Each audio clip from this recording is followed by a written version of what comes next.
extraordinaire. Elle a 84 ans. Elle a rencontré les plus grands de ce monde. Elle va nous en parler un petit peu.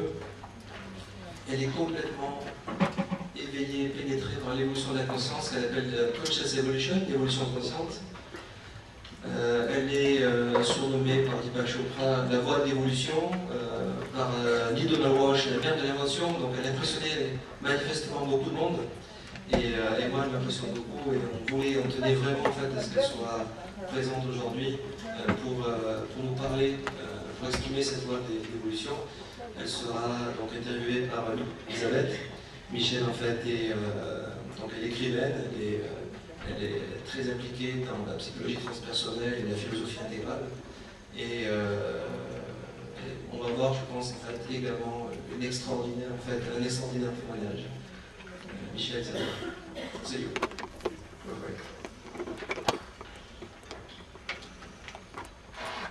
Okay. So it's a great honor to be with you here today. And I was 15 years old in New York City. And I grew up in a materialistic, cultural, competitive, Jewish, agnostic business family. And we all thought it was great. And so I had the complete opposite perspective until I saw that power. And I knew that it came from the brilliance of Einstein, E equals mc squared. So I saw the combination of the brilliant intelligence to understand nature and how the atoms work. And then I saw that power could be used to destroy the world. What could we do in 5 years? We could fill out that map. And I believe, this is a faith statement, that when the world sees what's emerging, what's working, and what's creative, and that everybody is included, and we're all members of Generation 1, that we could actually shift the system in 5 years by revealing what's emerging now. Thank you. Beautiful.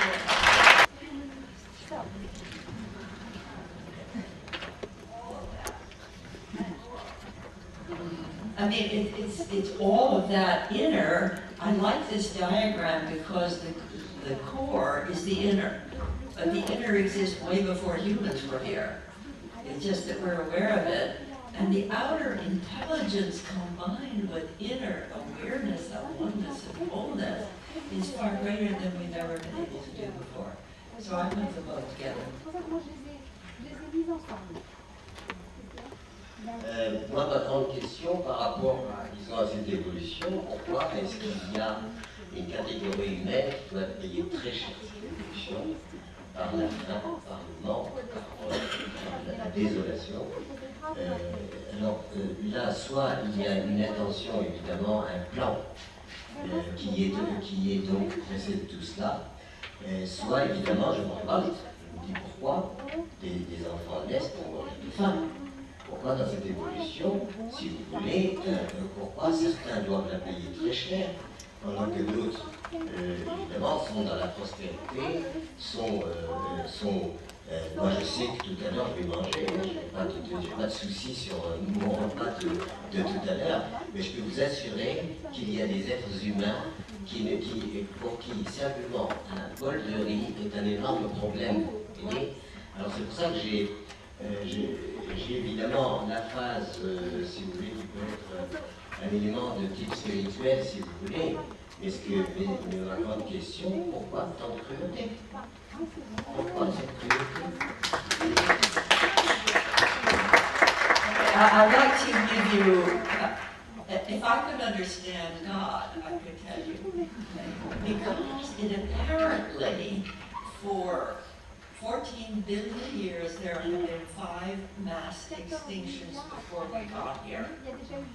Most species that ever lived became extinct before we even started on our bubble. I don't understand why it's that way. And if I were God, or in charge, I would never have done it that way. However, wait a minute. What I have learned about, I'm calling this a labor of love. I am making a faith statement that at the source of the creative intention of spirit, there is something higher for all of us. But it's been a labor of very great pain for most species before we got here.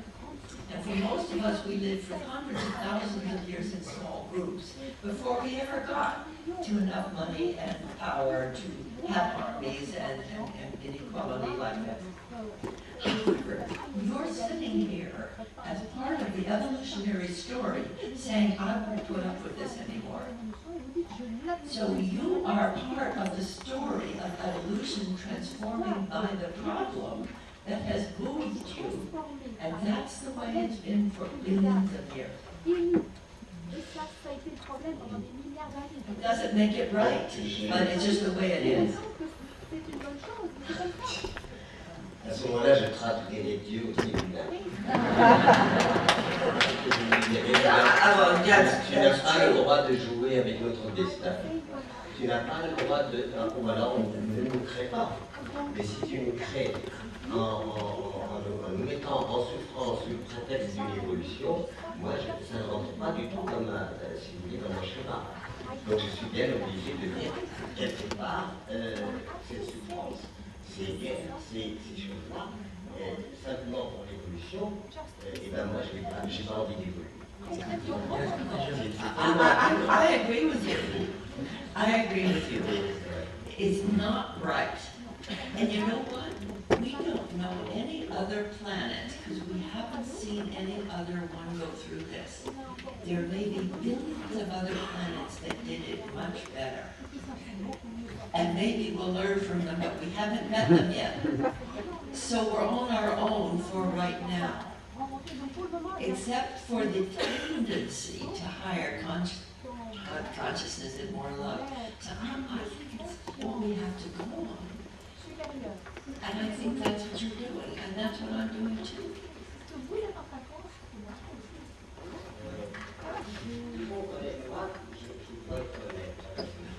Je vais être totalement honnête, je suis peut-être amoureux, je suis peut-être ras du sol. Mais non, je ne comprends pas ce processus qui implique de passer ce processus à travers l'indigence, à travers une humanité qui est détruite. Parce que je suis en plein dans ce registre militaire qui est profané, qui est meurtrier, qui est tué, donc, quand je lis l'agroécologie, pour moi, chaque fois que je forme un paysan à l'agroécologie, je forme un thérapeute de la terre, c'est-à-dire quelqu'un qui va guérir la terre et guérir ce substrat indispensable à toute vie. Parce que le jour où on ne pourra plus manger, et on y va, il y a des jours où on ne pourra plus manger. C'est-à-dire les semences qui disparaissent, 60% des semences qui disparaissent, les sols qui sont détruits, l'eau qui est devenue toxique, l'environnement complètement détruit. Mais nous sommes que sur une planète, c'est-à-dire qu'en fait, si nous avons une autre, effectivement, on pourrait dire une fois qu'on a détruit ces langues ailleurs, mais ce n'est pas le cas. Donc, totalement... No, I'm not saying that. No, I'm saying just the opposite. I am saying now we're aware of the problem. We are acting to correct it, and we have on our side a direction of evolution toward greater consciousness, freedom, and order. So I don't think we're doing it alone. I think spirit is within all of us. I don't think anybody understands why it happened this way for 14 million years. I mean, I think it's arrogant to judge it because we don't know. But we do know that we're responding now in the direction of love, in the direction of creativity, and that we have a huge tendency of evolutionary movement working with us. And I have just gotten to the point where there is so much criticism of what we're doing that doesn't work, that I feel that there's a small part of us that should be saying, where is it working, like you? And if we put you in that wheel, people then learn from you, and you become the news. You see, we need the new news, not the old news. The new news is you. But you see, we have a filter in modern society that is cutting out the new news and is showing us the bad without the direction to what to do about it. So I'm just being pragmatic. Oui. Non, je suis tout à fait d'accord qu'on ne parle pas assez des bonnes nouvelles. Regardez, regardez la situation. The good news is what's working, like what you're doing. Oui. Moi, je reste, si vous voulez, dans la préservation de ce qui va, en fait, déterminer la vie. Si on tue la Terre, on tue l'humanité. Voilà, et on est en train de le faire. Alors, on est dans une espèce d'esthétisation, en quelque sorte. On a une grande capacité à esthétiser même le drame. Une personne tue une personne sur les pulsions négatives qu'il y a. Ça lui a échappé, il a tué quelqu'un. Donc c'est un criminel.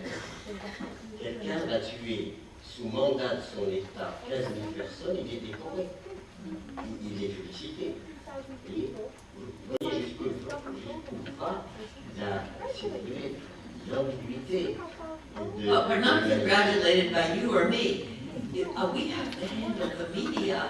And we've been given a new nervous system by the planet. We have social media, we have internet, and we're free to communicate. So we don't need to blame the others anymore because we're free if we use it. And so I'm just saying we have got to be responsible for how the news is told. Enfin, je suis quand même un peu... Si vous voulez, souvent je suis confronté à un jugement de l'histoire à partir de l'Occident. Et c'est l'Occident qui juge de ce qui est venu, de ce qui est venu. Sauf que nous avons 3 milliards de nos semblables qui, eux, sont quand même dans la détresse. Il y a 1 milliard qui ne mange pas la faim. Il y a 3 milliards qui sont en survie. Et il y a ce déséquilibre, si vous voulez, planétaire, qui veut dire que... alors, j'ai beaucoup pratiqué l'ère de Charlin, comme vous, parler effectivement de la noosphère, de l'évolution vers la noosphère, etc. Mais si on prend l'image et la photographie du monde d'aujourd'hui, et qu'on fasse la répartition, disons, des diverses conditions, on s'aperçoit qu'il y a des êtres humains qui sont en enfer.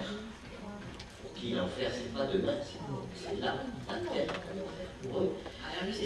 Et donc de ce fait, je suis dubitatif. J'aimerais en fait vous dire, et en fait la raison pour laquelle on a justement voulu mettre en place ce forum d'évolution de la croissance, c'est justement pour répondre à ça. C'est-à-dire de pas nier la réalité. Et les témoignages en fait que vous portez créent une tension évolutive qui nous oblige nous tous, qui sommes plus nantis, qui sont dans une prospérité relative, comme on le disait tout à l'heure, en fait, qui auront accès à l'eau, qui auront accès, qui mangeront à notre faim. C'est justement, je pense, aujourd'hui, on arrive à un point où il est nécessaire que nous prenions conscience qu'on a un rôle à jouer pour aider ces populations, pour aider ceux qui ont eu la chance de vivre là où on est né, dans un endroit où il y a la paix, dans un endroit en fait, où il n'y a pas de pénurie. Mais ce qu'on a noté, et c'est ça qui nous a motivés à faire le forum, c'est qu'on se mobilise, on n'a pas tous conscience de ce que vous dites, au point où on a envie justement de faire partie soi-même de la solution. On a vraiment soi-même envie de se connecter à cette dimension évolutionnaire ou à cet esprit qui dit moi aussi je dois contribuer, moi aussi je dois changer, moi aussi en fait au lieu en fait finalement on en parlera cet après-midi au niveau de l'éducation, au lieu de diaboliser le système, se dire en fait je suis le système. Si je change, le système change. Si je change, le monde change. Comment faire? C'est ça qu'on essaie de découvrir ensemble en fait, parce qu'on a personne n'a la solution. Et une chose qui me paraissait aussi importante, parce que moi je suis athée en fait, et pourtant je me suis ouvert à la spiritualité et du coup j'ai découvert Dieu quand j'avais 30-40 ans. Et pour moi Dieu en fait il est en nous, c'est-à-dire que Dieu est parfait dans le non manifesté, il est pur amour dans le non manifesté, mais dans le manifesté il est aussi imparfait que ce que je suis imparfait. Si j'évolue en fait de certaines formules, on pourrait dire en fait que le principe divin évolue, que le monde qui sera à l'image de ce principe divin évoluera à la hauteur de ma propre transformation, de notre propre transformation. Qu'est-ce que ça veut dire? Comment on peut nous tous nous connecter avec nos vocations, les vocations individuelles dont parlait en fait Barbara, le rôle que chacun d'entre nous a joué? Qu'est-ce que ça veut dire? C'est à découvrir, mais déjà de sortir de la bulle souvent égocentrique dans laquelle on est juste finalement préoccupé par nos petites peurs, nos petits désirs, nos petits quotidiens, versus s'ouvrir en fait et travailler à la souffrance en fait du monde, et plus vraiment à l'évolution de l'ensemble, et ça prend du temps, parce que du coup, le temps devient notre allié à partir du moment où on s'inscrit sur la courbe de la solution. C'est un petit peu ça en fait l'idée et l'esprit du forum, et je crois que cette polarité entre ce que tu portes, Pierre, qui est nécessaire, parce qu'il faut témoigner de la souffrance en fait d'une bonne partie de la population, et pas uniquement d'ailleurs dans le pays du Sud, même aujourd'hui même en France. Et en même temps, il faut porter notre attention plus sur la solution que l'on est, qu'on peut devenir, plus que sur le problème, parce que c'est là qu'on va trouver l'énergie, c'est là qu'on va trouver en fait le sens qui va nous permettre de renverser les montagnes et de transformer le système.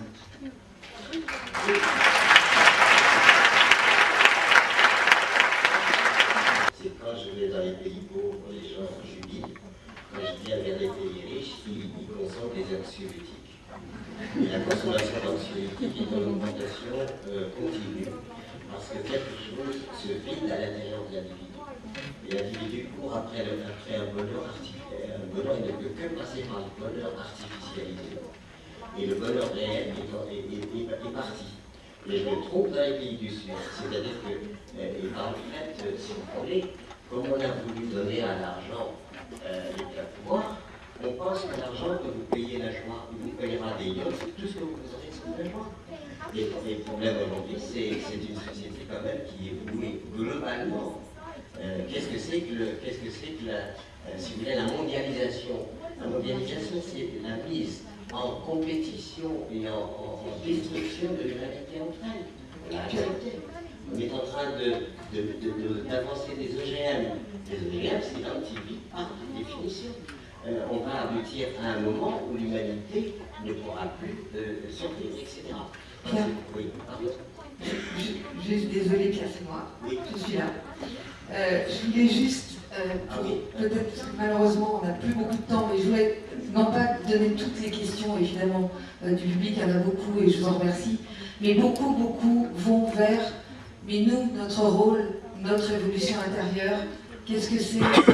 Beaucoup de questions pour toi, Pierre, qui était avec le travail de la terre, comment tu as atteint tout ça, mais beaucoup de questions sont autour de, par rapport à nos enfants, comment transmettre cette notion de porteur d'évolution, comment chercher en nous la capacité à aller justement lutter contre ce que tu appelles les forces destructrices, mais en tout cas, vraiment toutes les questions portent aujourd'hui beaucoup, pas toutes, mais beaucoup sur cette intériorité et le rôle qu'on a chacun à jouer.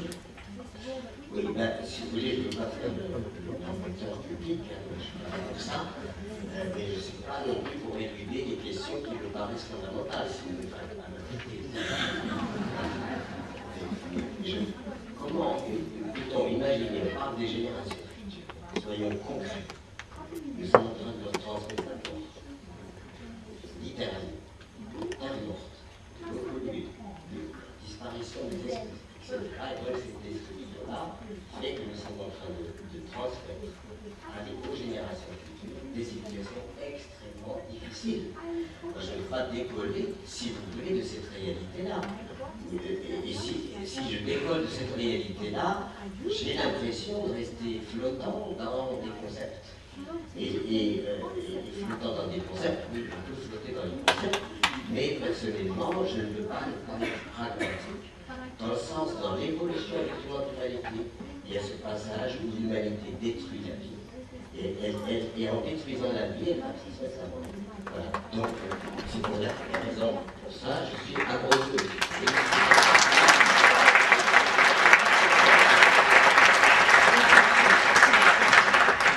Well, the reason we're here is what to do about this, not to argue that it doesn't exist. because it does exist. And the West is becoming very aware of it. We wouldn't have 500 people sitting there. And many people all over the world have become environmentalists and have been concerned about this, and there are vast movements that are beginning. All I'm saying is that the crisis, particularly global warming and climate change, is going to cause problems that you cannot avoid. So if we can't do it just by inner spirit alone, nature is acting out to the point where we're going to have to do it or become another failed species. And we are suddenly given what I call the first species ever the opportunity for conscious evolution.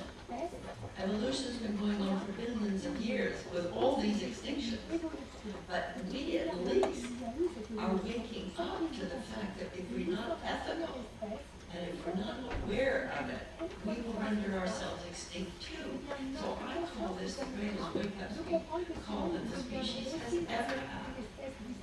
And maybe there's some reason that we are not fully able to judge as why we became intelligent in a certain part of the world and able to understand the atom, the gene, the brain, being able to do all that. If I just want to give you a very big thought, which I'm sure you're going to think is impossible, but just imagine that we used our new power with ethical love. Then you would see a new future for humanity that you've never seen before. Because the power to restore and create and heal is great. And if you want to talk about Jesus, he had that power, but he somehow chose the crucifixion first. And then he came up as a new being. I think we're in a form of crucifixion of this earth. And that there's rising up people like you everywhere who are going to say we're going to have a new world. All we can do is say it. Dans nos itinéraires, puisque nous sommes invités à parler de nos itinéraires, c'est vrai qu'on arrive à un certain moment où on se dit, est-ce qu'il y a une continuité de l'histoire? Nous faisons beaucoup d'efforts pour corriger et guérir, et corriger. Et on voit le monde se détériorer. Quand même, on a eu le nom, et ça fait longtemps que ça dure. Et après, on est ramené à soi-même. C'est la raison pour laquelle on avait proposé des colibris, d'ailleurs, une série qui était celui de dire, vous connaissez la petite légende du colibri, il y a le feu, des animaux sont atterrés, par contre le petit colibri va chercher une goutte d'eau, la jette sur le feu, le tatou lui demande mais pourquoi tu fais ça, ça n'arrive à rien, il dit je sais, mais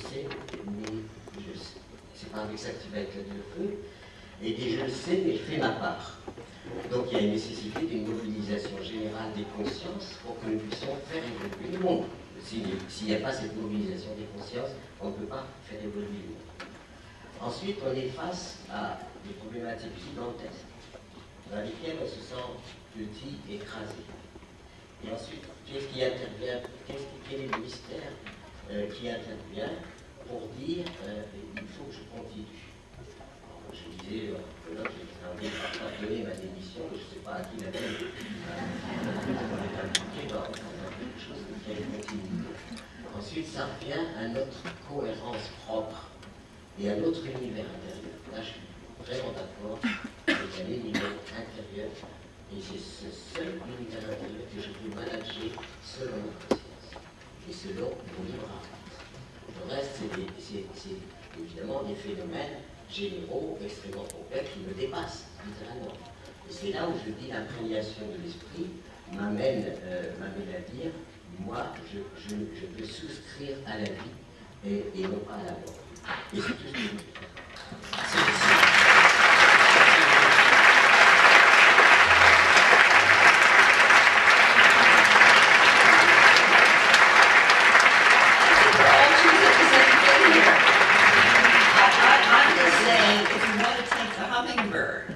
And you notice how many of them are picking up a drop of water, then you start to be encouraged to be a hummingbird.